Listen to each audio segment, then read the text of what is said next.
Hey, have you heard the joke about organic reach? Nobody else did either. Boom, roasted you, organic marketing.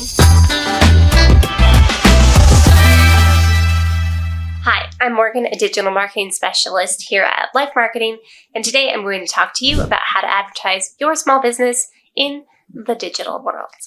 But first, for more marketing topics, be sure to subscribe to our channel so you don't miss out on any of our new videos. We have a bunch of fun topics in the works, so you don't want to miss those. Be sure to turn on those notifications. Before I get too far into the video, I want to talk about some advertising basics, just so we can be on the same page. But here's a quick outline of what I'll cover in today's video. First, we'll talk about what types of advertising work for small businesses in the digital world. We'll talk more in depth about each of those types, and I'll describe to you what they are and how to use them. I'll also talk about best practices for each type. Finally, I'll cover my personal small business client hierarchy, if you will. I'll walk you through setting up small businesses with a good foundation and advertising strategy and what I look for first. At the end of this video, you should have a better idea of how and where to advertise your business online. So let's talk about what types of advertising work for small businesses. Now, you probably won't be surprised by any of the three that I'm about to mention: search engine, social media, and direct marketing. Even if you're new to the marketing world, you've probably heard the terms organic and paid marketing. Organic marketing means you're not paying for it. It's just like a post on a feed.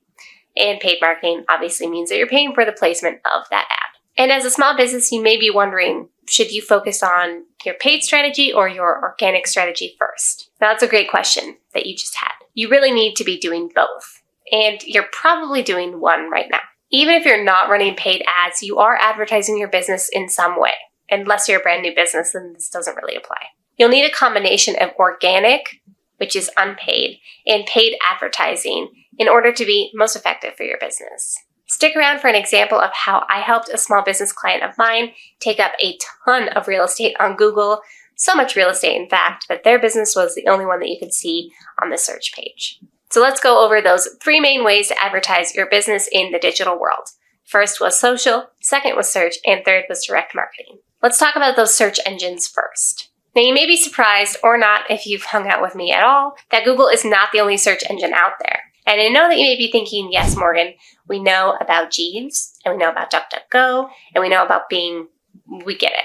But those aren't actually the search engines that I am referring to. Yes, those are all search engines, but so is YouTube, and so is Pinterest. And actually, a lot of social networks are working on increasing their searchability through hashtags and actual search terms. So pretty much every type of advertising will have some search component, at least in the digital space. Now, if you've used any search network yourself, you've probably seen that when you search for something, you see a combination of results, some paid and some organic. You can tell which ads are paid because they will say ad or promoted or some other sort of signifier to let you know. Anything that's not labeled as such is going to be an organic search result. Now, you should absolutely be using search engines because search engines drive valuable traffic. Why is that? Because of search intent. Search intent is a term used to describe why someone is searching for the thing that they are and how likely they are to make a buying decision on that search query. Now, marketers can also refer to this as audience intent or user intent pretty interchangeably. So if you hear those things, that's what they're referring to. You can play around with your search intent here to see which audience is best by testing out different keywords and phrases. And you'll want to consider this when you're making your selections for your keywords at the beginning. For example, if you sell prom dresses, you probably don't want to bid on the keyword for how to make a prom dress because the intent of this user is to make their own prom dress, not to buy one. You want to look for someone who intends to make a purchase. Instead, you can bid on terms like affordable prom dresses near me or prom dress rental if those are the services that you offer. When you run paid ads on Google, you need to start thinking about your keywords and how you search for your business like your customer. Keep in mind that the customer doesn't always know what they're looking for. That's why a lot of search terms are questions. So when you're choosing your keywords, think about your terms from an outsider's perspective and an insider's perspective. Your existing customers will know what they're searching for, and they probably won't be finding you on search anyway. They'll probably go directly to your website or your socials. But new people won't know what they're looking for. So don't use insider terms or specialty terms that only apply to your business. Make sure you're using broader terms that will apply to people who aren't quite sure that they need you. Hey, we just helped a small business make over $1.5 million through Facebook advertising. And after managing millions of dollars in ad spend for thousands of different small businesses, we have decided to give away everything we learned to you in a special program. If you want to learn the blueprint to success, the best practices from some of the fastest growing companies in the world, and all of the different tools you will need, then sign up for our social ads training program today. So which should you focus on first, your organic or your paid search ads? In my opinion, the days of doing one or the other are long gone. You have to tackle both organic and paid together simultaneously because one does affect the other. In fact, your off-Google work can help improve your positioning on Google. This is search engine optimization. Now, if you have to choose and you don't have a budget to do both, focus on your organic SEO first. Really work on increasing your placement for just regular searches. When you do have money to advertise your business, obviously go for search ads on Google. That way, when you do have the money to advertise on Google, your organic placement is pretty good, which will help your ads perform better at a lower cost. Now, let me show you that example of the business that I helped take up a lot of real estate on Google. I mentioned it briefly earlier. Now, when I first got this client, I did what I do with all of my clients. I Googled their business name and the results were dismal, to say the least. I wish I had gotten a screen recording of it, but of course I didn't at the time. Like I mentioned, I used the business name as their search term, and they didn't even show up until the very bottom of the page. They were the last search result. Their competitors were showing up above them, a lot of unrelated results even, and it just wasn't a great option for their business. So I put together an organic and a paid strategy to boost their placement on Google and other networks and to get people to their website. Here's what I did for them, and yes, you can use this template for your own business if it applies, of course. So the first thing was to run paid ads on Google, including shopping ads, making sure that all of those products were available in shopping, and running YouTube ads. Because remember, YouTube is a search engine. It's owned by Google.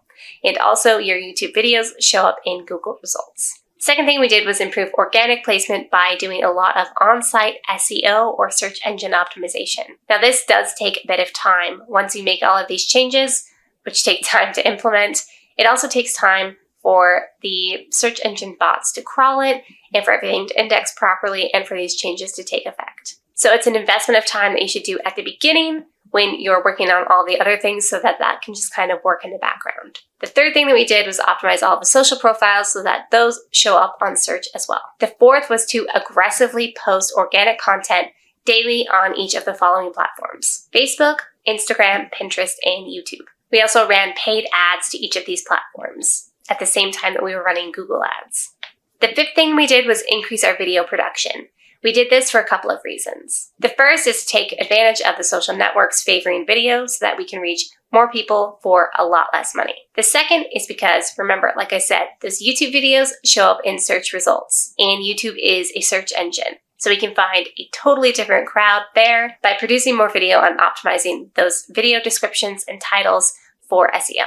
Now, this business offered quite a lot of freebies that rotated regularly. And one of the things that they hadn't done was require an email sign up to get those freebies. That's super convenient for customers, but it's not great for the business because then there's no direct marketing opportunity. And since their free downloads page was the most visited page on the website, we were losing a lot of potential customers. So we required email signups to get these free downloads, and of course made it easy for people to unsubscribe whenever they wanted. Now, all of those optimized videos that we put out on social networks and on YouTube are all leading to this free download page. And now that we're requiring this email sign up, we have this nice funnel where we're leading people out to the website, to the email list, and then we can direct market to them. Now, this implementation included other marketing efforts like stellar photography and really great graphic design. Let's walk through the search results and I'll show you what I'm looking at here and why I made some of the decisions that I did. Now, keep in mind when you're looking at these that I started working on this project a couple of years ago.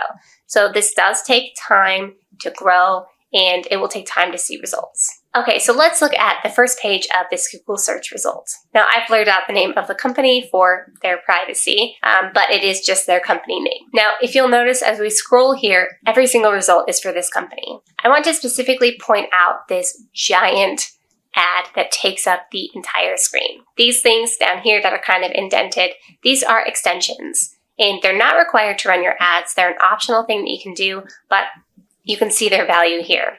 Let me explain a couple more reasons why I like them a lot. First of all, look at all of this space. I have to scroll down below the fold in internet terms to see what's next. And if it was another business, I would have no idea until I have decided that that search result wasn't for me. Now for the extensions, I chose the most popular pages or topics that people are looking for the most. These extensions are nice because it's a quick way for people to see if this result is relevant to them or not. If they see something that they're interested in and that they like, they're much more likely to click that than they are to keep looking for something else. I also included the call extension to increase the call order volume. They took orders over the phone and they wanted more phone calls, so this helped a lot.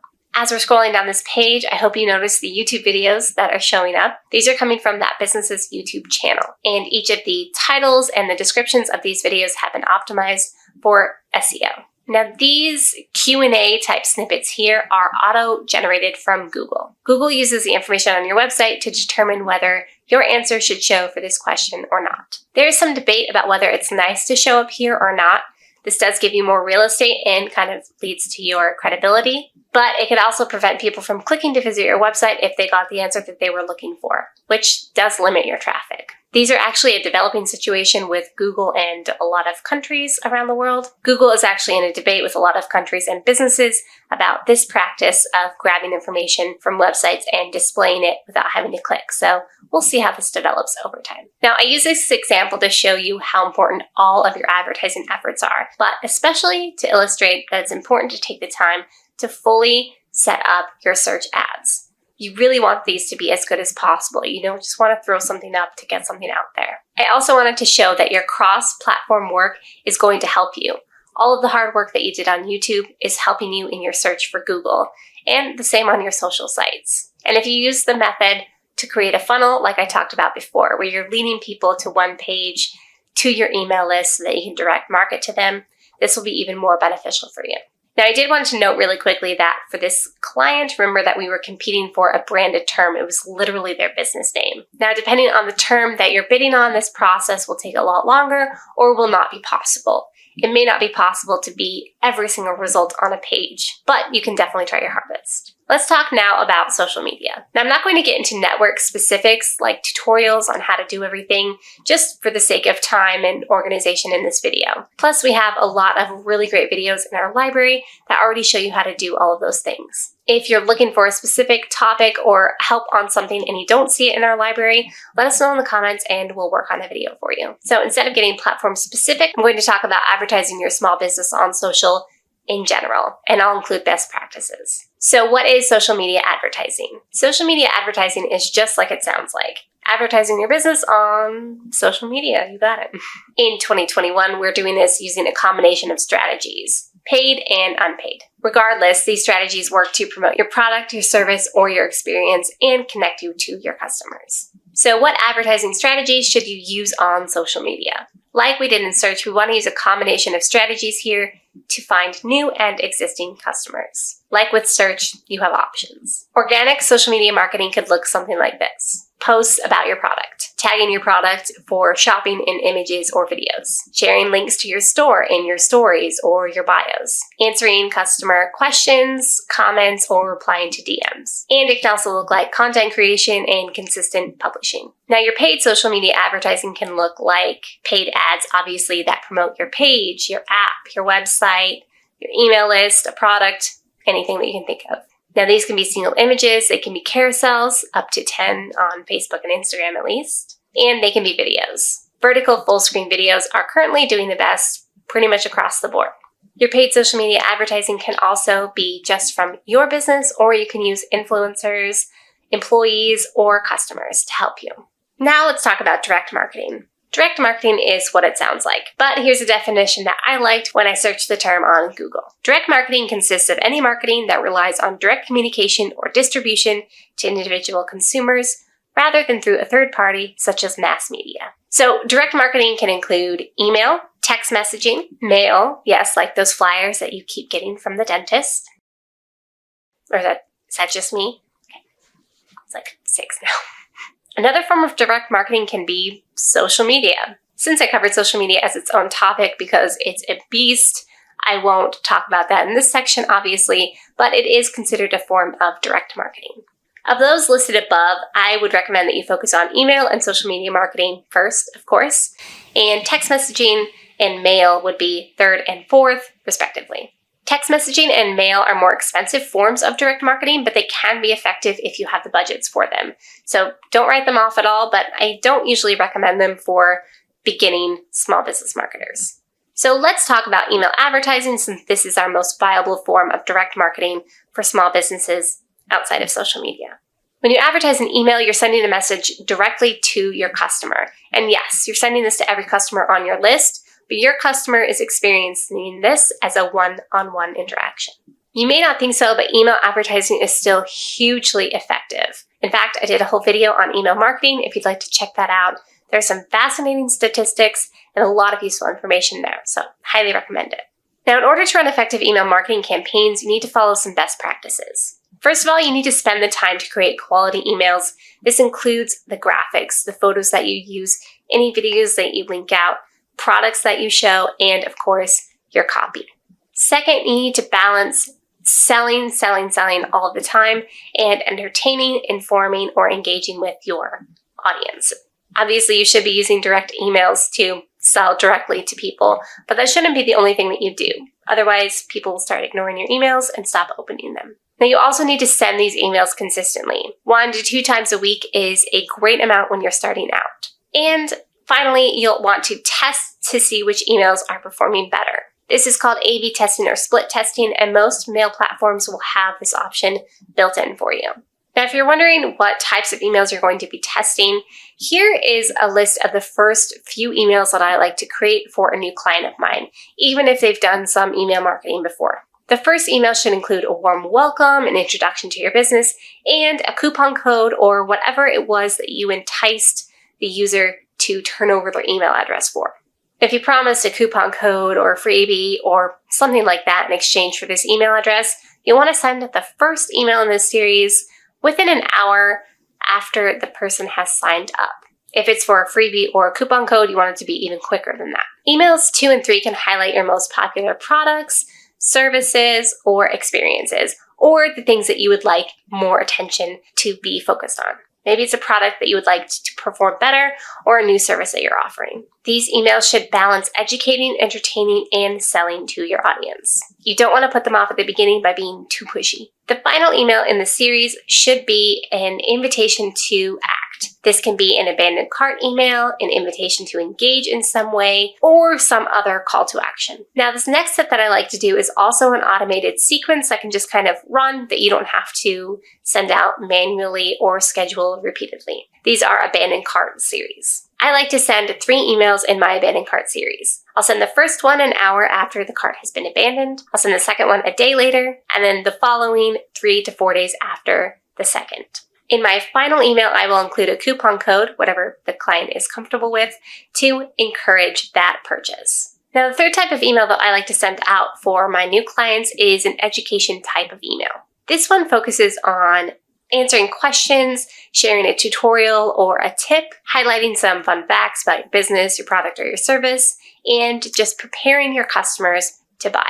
This can look like an email sending out information about an upcoming product or a course, and these can include Q&As, either real or imagined. One of my favorite things to do is anticipate the questions that people will have and send them out in an email so that I can try to answer questions before they even happen. And the fourth type of email that I like to send out for my new clients is, of course, a selling email or a conversion email. I like to highlight a seasonal product, a new line, or a sale to really get those conversions going, especially if it's been a while since your audience has heard from you. Make it as enticing as possible. Now, remember that you shouldn't just sell to your email list, but you should at least send 1 sales-devoted email every week.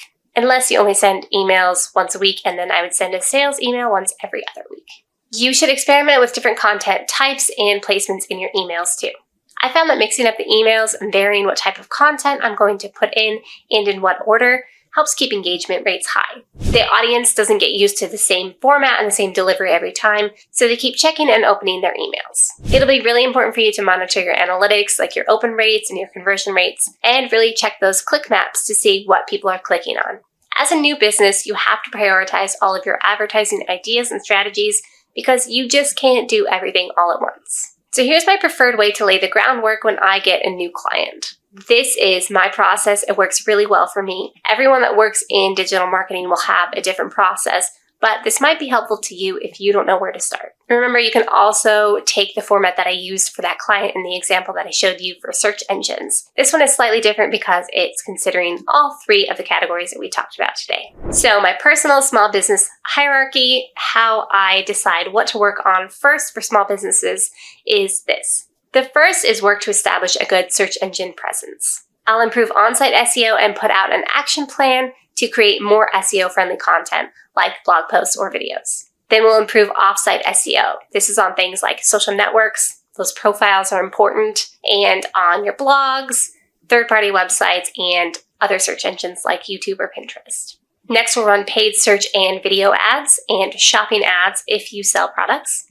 And all of this will be with the goal to drive traffic to the website and ultimately to the email list so that you can do direct marketing. Next, you'll want to establish a social media presence on your top 2 or 3 networks. Make sure that you post consistently and you post good quality content. Your consistently doesn't need to be daily if it's not feasible for you, but I do recommend posting at least 3 times a week. You can schedule your posts out in advance, so set aside a few hours on a Friday and finish all of your posts for the next month, get them scheduled, and then you don't have to worry about it.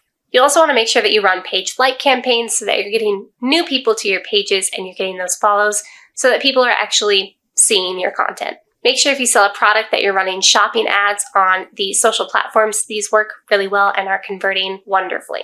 And again, like with search, your goal is to drive traffic to your website and ultimately your email list. And you'll implement your direct marketing strategy. Start to send emails regularly if you're not doing so already. Balance explicit selling, entertainment, news, and connection in the content of the email. Use automated sequences like the welcome emails or the abandoned cart sequences to keep customers engaged and to educate them to make purchases. And in your email, of course, drive traffic to your website. Ultimately, you want customers off of every other platform and on your website. Once you capture their attention, you've cut through the noise of the platform and you've gotten that click, you want to make sure that your website and your checkout process are not losing your customer. If you notice after running ads for a while that you're getting plenty of traffic, plenty of clicks, but no sales or not as many sales as you would expect, you need to look at your website experience and your checkout experience. Check out the functionality and see if you need to make any improvements here. Changing your ads and optimizing them can only do so much if you have an uncooperative or dull or just rude website.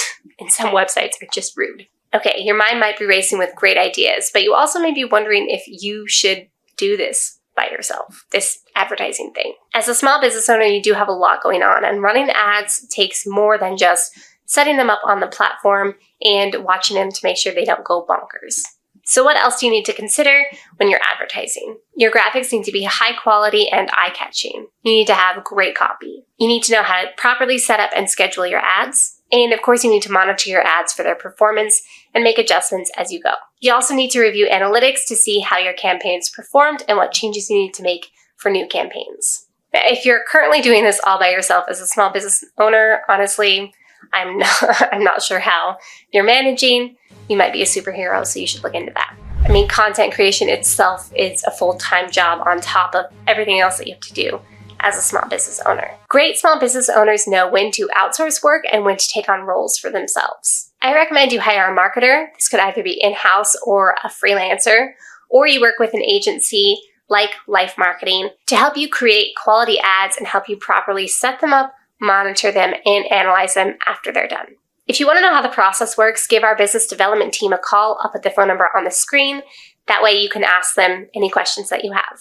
Thank you so much for taking the time to watch this video with me today. I hope it helped you understand advertising your small business in the digital world a little more clearly. And I hope it gave you some direction and some good ideas for where to focus your efforts first and kind of what the big picture of all of your ads should be.